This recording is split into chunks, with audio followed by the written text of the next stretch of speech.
Olá, bem-vindos ao canal Mitos, Folclores e Lendas. Hoje, trazemos para vocês uma das lendas mais assustadoras e famosas de todos os tempos, a lenda do bicho-papão. Você já ouviu falar dele? Esse monstro assustador tem a capacidade de se esconder embaixo da cama ou no armário e agarrar as crianças que não dormem cedo ou se comportam mal. O bicho-papão é um dos personagens mais temidos do folclore mundial. O monstro, que costuma ser descrito como uma criatura alta, magra e com dentes afiados, é conhecido por se esconder embaixo da cama ou no armário e assustar as crianças que não dormem cedo. Apesar de não existir uma origem específica para a lenda do bicho-papão, há relatos de sua existência em diferentes partes do mundo. No Brasil, por exemplo, o monstro é conhecido como a papão ou a cuca e sua imagem é bastante presente em histórias infantis e em programas de televisão voltados para o público infantil. A origem da lenda do bicho-papão remonta ao século XVII, quando o monstro começou a ser mencionado em contos de fadas e lendas populares na Europa. Na época, o bicho-papão era visto como um ser maligno que raptava e devorava crianças desobedientes e que não queriam dormir. Com o tempo, a figura do bicho-papão foi se transformando e ganhando novos contornos em diferentes regiões do mundo. No Brasil, por exemplo, o monstro é geralmente representado como um ser malvado que se esconde embaixo da cama ou no armário e que é capaz de assustar até os mais corajosos. De acordo com a lenda, o bicho-papão é um ser que se alimenta do medo das crianças. Ele se esconde nos lugares mais escuros e inóspitos da casa, esperando pelo momento certo para atacar. Por isso, é muito comum que os pais usem o nome do monstro para amedrontar os filhos que não querem dormir cedo. Embora seja uma figura assustadora, o bicho-papão também tem seu lado divertido. Na cultura popular, é comum que se faça brincadeiras com a lenda do monstro, como por exemplo, contar histórias de terror ou fingir que ele está se aproximando para assustar os amigos. No entanto, o bicho-papão também pode ser uma figura perigosa. Em algumas regiões do mundo, como na África do Sul, por exemplo, a lenda do monstro é usada para justificar a violência contra crianças que são acusadas de serem bruxas ou de estarem possuídas por espíritos malignos. Apesar de ser uma figura fictícia, o bicho-papão continua a assombrar a imaginação de crianças e adultos em todo o mundo. Sua presença em contos de fadas e lendas populares é um reflexo da nossa necessidade de dar nome e forma aos nossos medos mais profundos, e de encontrar maneiras de lidar com eles de forma lúdica e divertida. Em resumo, o bicho-papão é uma figura assustadora e fascinante que faz parte do imaginário popular em todo o mundo. Seu legado como personagem do folclore é uma prova da nossa capacidade de transformar nossos medos em histórias e de encontrar maneiras criativas de lidar com eles. Embora muitas vezes seja representado como uma figura malvada e aterrorizante, o bicho-papão também pode ser visto como um símbolo de proteção.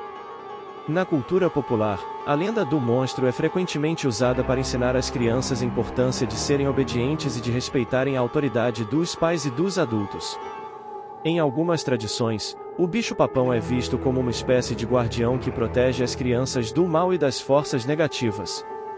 Essa visão mais positiva do monstro pode ser encontrada em algumas culturas africanas, onde o bicho-papão é conhecido como a Mami Warrior, uma espécie de deusa que protege as crianças da água. Em outras regiões do mundo, como na Europa e na América do Norte, o bicho-papão é frequentemente associado ao Dia das Bruxas, uma festa pagã que celebra a chegada do outono e a aproximação do inverno. Durante essa festa, as crianças se fantasiam de monstros e saem pelas ruas pedindo doces e guloseimas. Embora a lenda do bicho-papão seja bastante antiga, sua popularidade não diminuiu ao longo dos anos.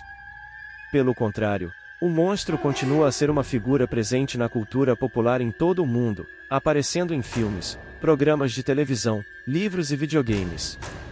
Em algumas culturas, como a brasileira, a lenda do bicho-papão é tão forte que acabou se tornando um elemento fundamental da identidade nacional. O personagem é frequentemente mencionado em obras de literatura, música e teatro, e sua imagem é bastante presente em festas populares como o Carnaval e o São João. No entanto, apesar de sua popularidade, a lenda do bicho-papão continua a ser vista por muitas pessoas como uma forma de perpetuar estereótipos negativos sobre a infância. Algumas críticas argumentam que a lenda do monstro pode ser usada como uma forma de controle social, que limita a liberdade das crianças e as impede de expressar seus medos e anseios de forma saudável. Por outro lado, defensores da lenda do bicho-papão argumentam que a figura do monstro é uma forma de ensinar às crianças a importância de respeitar as regras e de obedecer aos adultos. Além disso, eles afirmam que a lenda do monstro pode ser usada como uma ferramenta pedagógica para ajudar as crianças a lidar com seus medos e inseguranças de forma saudável e construtiva. Em última análise, a lenda do bicho-papão é um exemplo fascinante da nossa capacidade de transformar nossos medos em histórias e de encontrar maneiras criativas de lidar com eles. Seja como uma figura assustadora e ameaçadora ou como um símbolo de proteção e cuidado, o bicho-papão continua a fazer parte do nosso imaginário coletivo, representando uma das mais antigas e duradouras tradições do folclore mundial. Apesar de existirem diferentes culturas e países, a lenda do bicho-papão possui algumas características comuns em suas representações. O monstro é frequentemente descrito como uma criatura grande e assustadora, que habita o escuro e que tem o poder de levar as crianças que se comportam mal. Nos Estados Unidos, por exemplo, o bicho-papão é conhecido como a Boima ou a Bugaboo, e é retratado como um monstro peludo e de olhos vermelhos, que vive debaixo da cama ou dentro do armário. Na Europa, a lenda do bicho-papão é bastante difundida, e o monstro é frequentemente descrito como um homem velho e maltrapilho, que se esconde nas sombras e espera para atacar as crianças desobedientes. Já no Brasil, o bicho-papão é conhecido como uma figura mais amedrontadora e poderosa. Na cultura popular brasileira, o monstro é representado como um ser com corpo humanoide e cabeça de animal, que tem o poder de se transformar em diferentes formas para enganar as crianças. Alguns relatos ainda apontam que ele pode se transformar em animais como bode ou lobo, e que sua presença é acompanhada de sons estranhos e sinistros. A lenda do bicho-papão é muitas vezes associada a histórias de abuso infantil ou negligência por parte dos pais ou adultos responsáveis. Em algumas culturas, o monstro é visto como uma forma de ameaça para crianças desobedientes ou malcriadas, ou como uma forma de punição para aqueles que desrespeitam os pais ou os mais velhos. No entanto, muitos pesquisadores argumentam que a lenda do bicho-papão pode ser vista de forma mais positiva, como uma forma de ensinar às crianças a importância de seguir regras e de respeitar a autoridade dos pais e dos adultos.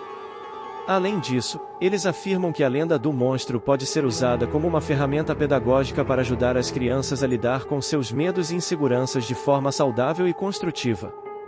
Em muitos casos, a lenda do bicho-papão é usada como uma forma de ensinar às crianças a importância de serem corajosas e de enfrentarem seus medos.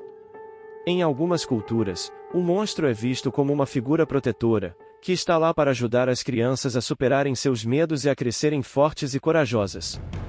Apesar de ter perdido um pouco de sua popularidade ao longo dos anos, a lenda do bicho-papão ainda é amplamente conhecida e temida por muitas crianças em todo o mundo.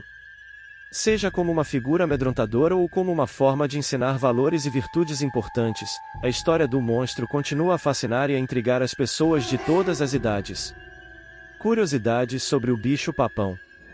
1. O termo bicho-papão tem origem no folclore português, onde é conhecido como apapão ou apapa-figos. Acredita-se que o nome seja derivado do latim apapa, que significa apapa ou apapão. 2. Em algumas regiões do Brasil, o bicho-papão é conhecido como a homem do saco, que é uma figura semelhante ao boima americano. O nome vem da ideia de que o monstro carrega uma sacola ou um saco para levar as crianças que se comportam mal. 3. Em muitas culturas, o bicho-papão é retratado como um ser que vive em lugares escuros e assustadores, como sótãos, porões, ou debaixo da cama. Essa ideia de que o monstro está sempre à espreita em lugares escuros e desconhecidos contribui para a sua fama de ser uma figura amedrontadora. 4. A lenda do bicho-papão é frequentemente usada na cultura popular como uma forma de assustar crianças desobedientes ou malcriadas. Em alguns casos, os pais podem até mesmo usar o nome do monstro como uma forma de ameaçar as crianças, dizendo coisas como se você não se comportar, o bicho-papão vai vir te pegar. 5. Em algumas culturas, o bicho-papão é associado a práticas de bruxaria ou magia negra. Acredita-se que o monstro possa ser invocado por meio de rituais ou feitiços, e que possa ser controlado por bruxas ou feiticeiros. 6. A lenda do bicho-papão já foi adaptada para diferentes mídias, incluindo filmes, séries de televisão, quadrinhos e livros. Alguns exemplos de obras que abordam a figura do monstro incluem o filme A Bicho-Papão, lançado em 1987, e o livro O Bicho-Papão, escrito por Ziraldo. 7. Em algumas regiões do Brasil, o bicho-papão é associado a outras figuras do folclore, como o Saci-Pererê e a Cuca. Juntos, esses personagens formam um conjunto de mitos e lendas que ajudam a compor a rica tradição folclórica do país. Conclusão: a lenda do bicho-papão é uma das mais antigas e assustadoras do folclore mundial. Embora a figura do monstro seja representada de forma diferente em cada cultura, a história central da criatura que vive no escuro e leva as crianças que se comportam mal é amplamente conhecida em todo o mundo. Obrigado por ficar até aqui. Deixe seu like e inscreva-se no canal. Até o próximo vídeo.